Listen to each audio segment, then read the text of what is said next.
नमस्कार दोस्तों। आज बिहार के पूर्व मुख्यमंत्री कर्पूरी ठाकुर जी का 101वीं जयंती भारी उल्लास के साथ बिहार में मनाया जा रहा है।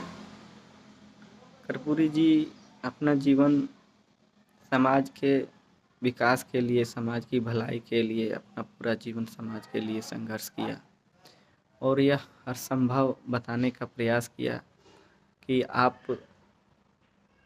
कम से कम जब तक आपको ज्ञान हो गया है तो आपको जो लोग जैसे शोषण किया जैसे हुए जब समझदारी आदमी के पास आ जाता है तो कम से कम उसको अपने परिवार, अपने बच्चों के लिए, आने वाले भविष्य के लिए खड़ा रहना चाहिए।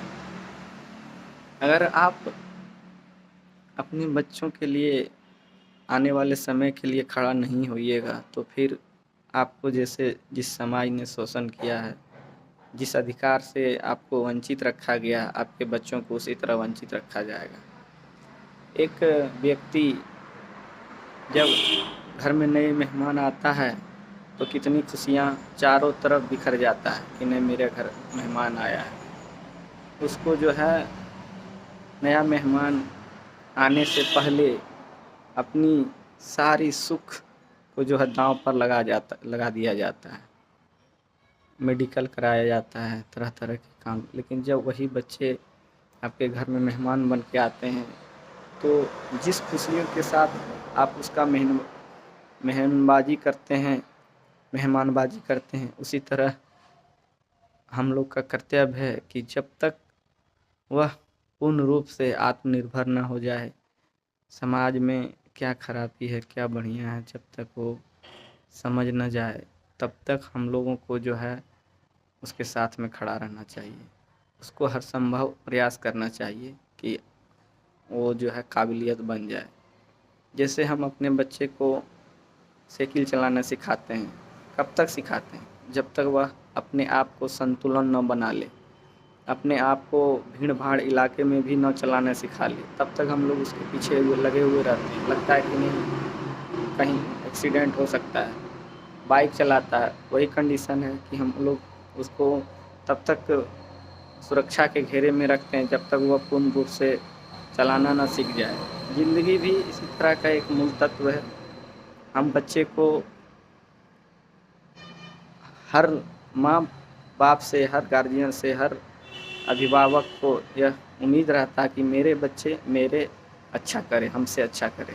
तो कैसे अच्छा करेगा? जब तक आप उसको सम्मान नहीं दीजिएगा, आप उसको उस लायक बनाइएगा नहीं तो कैसे होगा? उसको इस समाज से जूझने के लिए, इस समाज से अपनी पहचान बनाने के लिए, अपने अधिकार को प्राप्त करने के लिए उसको सिखाना होगा। तो हम लोग तो ये सब काम करते नहीं हैं। बच्चे आ गए दुनिया में, जैसे हुआ फिर शादी ब्याह हो गया जैसे चल रहा है। लेकिन नहीं, इसी के लिए भीमराव अंबेडकर जी ने संविधान हम लोग को दिया है कि आप उस संविधान के दायरे में वो अधिकार है, हर 5 साल में वो अधिकार दिया जाता है आपको कि जो समाज आपके लिए अगर काम नहीं कर रहा है तो आपका अधिकार है कि उसको आने वाले समय 5 साल में उसको बदल दीजिए।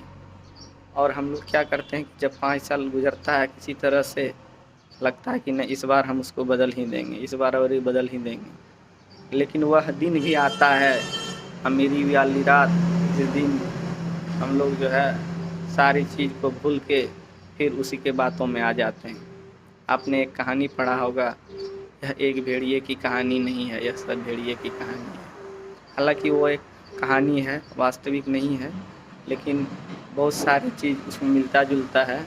अगर हम उस कहानी को अगर सार्थक मान लें तो ऐसा नहीं हो सकता कि सभी लोग ऐसा हो सकता है। उसमें कुछ लोग नहीं भी हो सकता है, लेकिन उसमें दर्शाया गया है कि 5 साल तक वह वही मासूम भेड़ के खिलाफ जो है तरह तरह के कानून बनाते हैं। लेकिन जब चुनाव आता है तो उसके लिए तरह तरह के षड्यंत्र रचे जाते हैं, उसको भुलाया जाता है उस चीज़ को।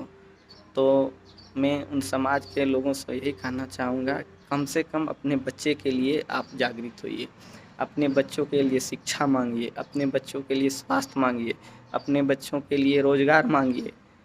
याद करिए कि आप जब अपने बच्चे को दुनिया में जब लाते हैं मेहमान बना के, कितनी खुशियाँ हो जाती है। और जब आप जागृत नहीं होते हैं फिर वह भूल जाते हैं, वही बच्चे आपसे 2000 किलोमीटर 3000 किलोमीटर आपको सम्मान देने के लिए, आपको घर चलाने के लिए अपने घर से दूर चला जाता है। आप ही बताइए, जिस बच्चे को आपने पाला पोसा, आपके काम में आया था, लेकिन वही बच्चे दूसरे काम में आ रहे हैं। वह उसको मजदूर भी बना रहा है और मजबूर भी बना रहा है। ऐसा नहीं है कि आपके यहाँ भी वो व्यवस्था सरकार कर सकती थी, लेकिन ऐसा कर नहीं पा रही है। कारण यही है कि जो सरकार जिसको आप चुनते हैं वह सरकार आपके लिए कुछ काम नहीं कर रही है।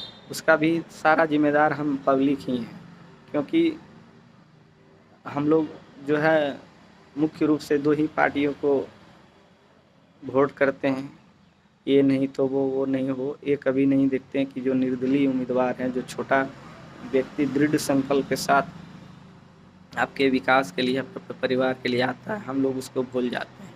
लेकिन मैं कहता हूँ कि जो छोटे दल हैं, जिसके अंदर वो गुण होता है, तभी वह व्यक्ति साहस कर पाता है कि नहीं, हमको समाज के प्रतिनिधित्व के लिए कुछ काम करना है। लेकिन हम लोग वह सब भूल जाते हैं। तो वही कह रहे थे कि जिस बेटे के शादी होता है, शादी के समय मंडप पर अपनी होने वाली जीवन साथी के साथ में 7 फेरे लगाते हैं। पंडित जी के साथ में वो मंत्र भी पढ़ते हैं कि हम जो है 7 जन्मों तक आपका साथ निभाएंगे। शादी होने के बाद पहला दिन तो साथ निभाता है, दूसरा दिन निभाता है, तीसरा दिन निभाता है, चौथा दिन, 5वां दिन, छठा दिन, 7वें दिन के बाद उसका जो है अपने घर से 2000 किलोमीटर 3000 किलोमीटर का टिकट बनवा के पहले से वो चला जाता है। और वो सारे वादे जो मंडप पर रस्म जो पूरा करता है, 7 जन्म तक निभाएंगे, वो 7 दिन भी निभा नहीं पाता है। मजबूरी है, इसलिए आप इससे बचिए।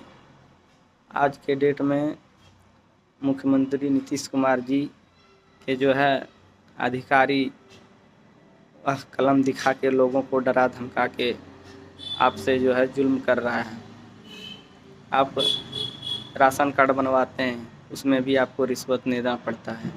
ज़मीन का खारिजदारी करवाते हैं, उसमें भी आपको रिश्वत देना पड़ता है। आप कहीं रोड में जा रहे हैं, कोई पुलिस अधिकारी आपको रोक दिया तो हेलमेट नहीं है, उसके बदले में आपको पैसा लिया जाता है। लाइसेंस नहीं है, उसके बदले में आपको पैसा लिया जाता है। मैं मानता हूँ कि हेलमेट नहीं है, जुर्म होना चाहिए, लेकिन पैसे लेकर नहीं, हेलमेट देकर। जिस 1000 रुपया आप लेते हैं, उस 1000 से उनको एक हेलमेट दिया जाए। जिसके लाइसेंस नहीं रहने के बाद बदले में जितना पैसा फाइन करते हैं, उस पैसे के बदले में उसको लाइसेंस निर्गत किया जाए। यह समाज के लोग हैं। अगर आपके सरकार और आपके शासन जैसा अगर होशियार रहता तो फिर आपको इस कुर्सी पर बैठने नहीं देता। आपको समझना चाहिए कि जिम्मेदारी मेरा है। आप अच्छे सरकार होने के नाते जो ना समझदार पब्लिक है उसके हित में आपको करना चाहिए, लेकिन आप ऐसा नहीं कर रहे हैं।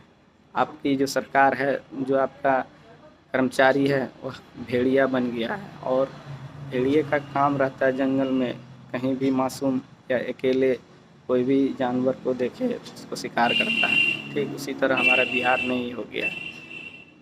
आज के डेट में पुलिस डिपार्टमेंट जो है गुंडागर्दी, चोर बदमाश को पकड़ने के छोड़ दिया है और सिर्फ दारू बोतल खोजने के चक्कर में चलता है कि कहाँ कोई आदमी मिल जाए। अभी बिहार में भले ही शराब बंद है, लेकिन शराब का उपयोग बहुत धड़ल्ले से बिहार सरकार के अधिकारी, जिसमें 80% लोग हैं जो बिहार सरकार के जो कर्मचारी हैं वही लोग हैं, लेकिन उसके लिए कानून नहीं है, क्योंकि वह कानून के पहरेदार हैं। जो कानून के पहरेदार होते हैं उस पर कानून लागू नहीं होते। तो मैं यह सारी चीज़ बिहार के वासियों को कहना चाहता हूँ कि कम से कम एक बार अपने बच्चे के लिए शिक्षा, रोजगार, स्वास्थ्य मांग लीजिए। शिक्षा की बात करें तो जो आपका राजा है, जो प्रतिनिधित्व करता है, वो उसके बच्चे दिल्ली, बम्बे, लुधियाना, पंजाब, चंडीगढ़, हरियाणा, जहाँ जहाँ अच्छे स्कूल संस्थान है उसके बच्चे वहाँ पढ़ेंगे। और आपके बच्चे के लिए खिचड़ी का व्यवस्था कर दिया है। आपका बच्चा पढ़े ना पढ़े कोई मतलब नहीं है, खिचड़ी खाएगा घर से ले आएगा। और ज़्यादा ज़रूरत पड़ा तो डिग्री एक मिल जाएगा, ताकि आप भारत के कोई भी कोने में जाइए, भारत के किसी भी राज्य में जाइए, आपको मज़दूरी करने के लिए मज़दूरी करने के सर्टिफिकेट मिल जाएगा। इसी कारण है कि बिहार आज सबसे निचले स्तर पहुंच चुका है। बिहार के जो युवा हैं, जो जिसके पिताजी अभिभावक जिम्मेदार व्यक्ति हैं, वो तो खुद इस समाज से लड़ नहीं पाएंगे, तो उन्होंने एक रास्ता अपना चुन लिया कि कुछ हो ना हो हम अपने बच्चे को पढ़ाएं, उसको संस्कार दें। वह आदमी भी अगर बिहार में ही रह रहा है तो हम ही गरीब लोगों के माध्यम से ही जो है वो अपना रोजगार चलाते हुए अपने बच्चे को बिहार के बाहर के शैक्षणिक स्थानों में भेज दिया करता है, ताकि उसका बच्चा पढ़ लिख के होशियार बने। और होता भी है, जब उसका बच्चा पढ़ लिख के होशियार हो जाता है तो उसको जॉब लगता है। कहाँ पर लगता है? बिहार के दूसरे राज्यों में। कोई इंजीनियर बन गया तो दूसरे राज्यों में उसका बेटा को जॉब लग गया, वहीं रहने लगा, तो वहीं रहते रहते फिर अपना वो घर बना लिया। यानी जो इनकम कर रहा था वो आदमी वहीं खर्चा कर रहा है, जिसका कारण है कि वह वहीं के लोगों को रोज़गार मिल रहा है। बाद में वह माता पिता को भी लगता है कि बेटा को हम पढ़ा के गलत किए, क्योंकि बेटा और उसका जीवन साथी अपने काम पर ध्यान देने के लिए, काम करने के लिए वहीं पर रह जाता है, और माँ बाप को जो है घर को देखने के लिए अकेले बुढ़ापा जो बेटे का सहारा बनना चाहिए वह सहारा अधूरा रह जाता है। यह कहानी सार्थक हुआ, खाया वो भी पछताया, नहीं खाया वो भी पछताया। ऐसा नहीं है कि सिर्फ अमीर आदमी की ही परेशानी, ये मैंने अमीर आदमी की बात बोला। और गरीब आदमियों की बात तो बताते हैं कि जो मज़दूर हैं वो तो बड़े बड़े शहरों में ज़मीन लेके घर बना के रह नहीं सकते हैं, वो तो अपना जन्मभूमि उसको आना ही है, अपने माता पिता पत्नी के साथ आना ही है। अब बताइए उस नौजवान भाइयों की ज़िंदगी के बारे में हम बताते हैं, जिस बचपना के साथ जवानी आता है, जिम्मेदार बनने समय आता है, उस समय जब उसकी शादी हो जाता है तो अपने जीवन साथी को छोड़कर 2 साल 3 साल तक अपने घर गांव से बाहर चला जाता है।